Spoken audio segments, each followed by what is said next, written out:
Have you ever felt an intense fear of getting close to someone? This feeling could be a sign of a fearful avoidant attachment style. This is a psychological framework that describes the way we form emotional bonds and relationships with others. It's one of 4 types of attachment styles identified by psychologists, alongside secure, anxious preoccupied, and dismissive avoidant styles. The fearful avoidant attachment style, sometimes also called disorganized attachment, is a complex and intriguing one. It's characterized by a push-pull dynamic, a dance of approach and avoidance. On one hand, individuals with this style long for close and intimate relationships. Yet on the other hand, they also deeply fear them. This internal conflict can lead to a turbulent emotional landscape, marked by anxiety, fear, and a sense of being emotionally unmoored. In essence, the fearful avoidant attachment style is a paradox. It's a yearning for connection paired with a terror of intimacy. It's wanting to be loved, yet fearing the vulnerability that love requires. It's a constant oscillation between seeking closeness and pushing it away. This attachment style is not something that one chooses. It's a pattern of relating that often develops early in life, usually as a result of certain types of childhood experiences. And it's not about blaming parents or caregivers, but understanding that our early experiences shape our attachment patterns. The good news is, understanding your attachment style can be a powerful tool for self-awareness and growth. It can shed light on why certain patterns repeat in your relationships and why you respond the way you do in emotionally charged situations. It can help you make sense of your fears and longings and guide you towards healthier ways of relating.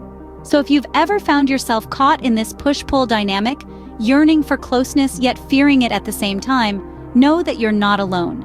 And understanding the fearful avoidant attachment style can help you navigate your relationships better. It can also help you understand your own behaviors and reactions. Where does a fearful avoidant attachment style come from? It often stems from childhood experiences. Picture this: a child expressing their emotional needs only to be met with dismissive or critical responses from their caregivers. These could be statements like, "Stop acting like a baby," or "Grow up." Such reactions can be extremely detrimental, contributing to the development of a fearful avoidant attachment style. Let's delve a little deeper into this process. The early years of a child's life are critical for their emotional and psychological development. During this time, they learn how to express their emotions and navigate relationships. When a child's emotional needs are consistently dismissed or criticized, they may start to believe that expressing their feelings is a sign of weakness or a cause for punishment. This can lead to what psychologists refer to as an inappropriate level of independence. On the surface, these children may seem mature for their age, exhibiting a level of self-reliance often admired in adults. However, beneath this facade often lies a sea of anxiety and distress.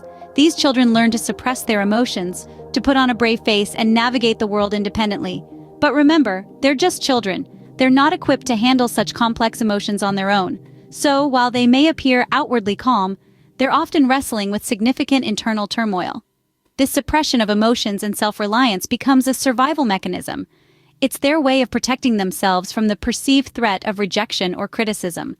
While it may serve them in the short term, it sets the stage for a fearful avoidant attachment style that can persist into adulthood. And so, the cycle continues.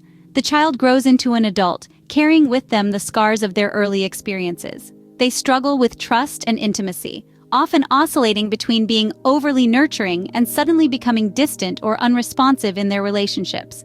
These childhood experiences can significantly shape our attachment style and how we approach relationships later in life. Understanding this can be the first step to healing and forging healthier relationships moving forward. Recognizing a fearful avoidant attachment style in adult relationships can be tricky. The signs can often be quite subtle and fluctuate, making it difficult to pinpoint the behavior as reflective of this particular attachment style. Let's paint a picture. Imagine being in a relationship with someone who, one moment, seems to be overly nurturing, perhaps even to the point of smothering. They may shower you with affection, attend to your every need, and make you feel like the center of their universe.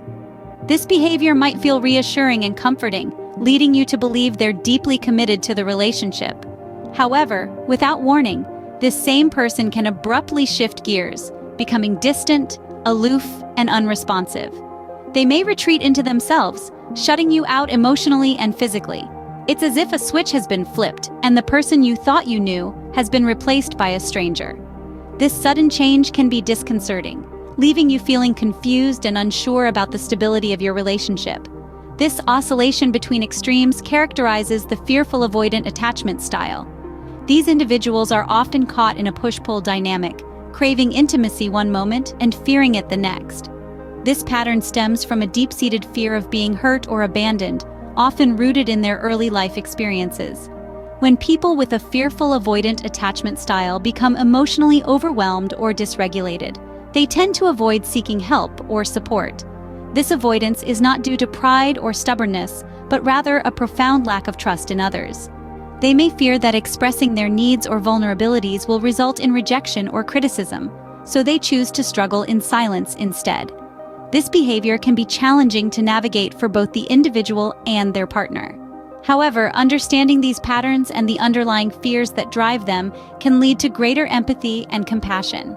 It can also pave the way for open and honest communication, fostering a healthier and more secure relationship dynamic. Recognizing these signs can help you understand and empathize with individuals who have a fearful avoidant attachment style. So, what can you do if you or someone you know has a fearful avoidant attachment style? Well, let's briefly revisit the main takeaways. This attachment style often originates from childhood experiences where emotional needs were dismissed or criticized. As a result, these individuals may appear outwardly independent, but internally they grapple with anxiety and distress. In adulthood, this manifests as a dance between being overly nurturing, then suddenly distant or unresponsive. They may avoid seeking help when overwhelmed due to a lack of trust in others and a fear of hurt. If this resonates, remember, it's okay to seek professional help. Therapists and counselors are trained to guide you through these complex emotions and patterns. And for those interacting with individuals with a fearful avoidant attachment style, understanding and empathy go a long way.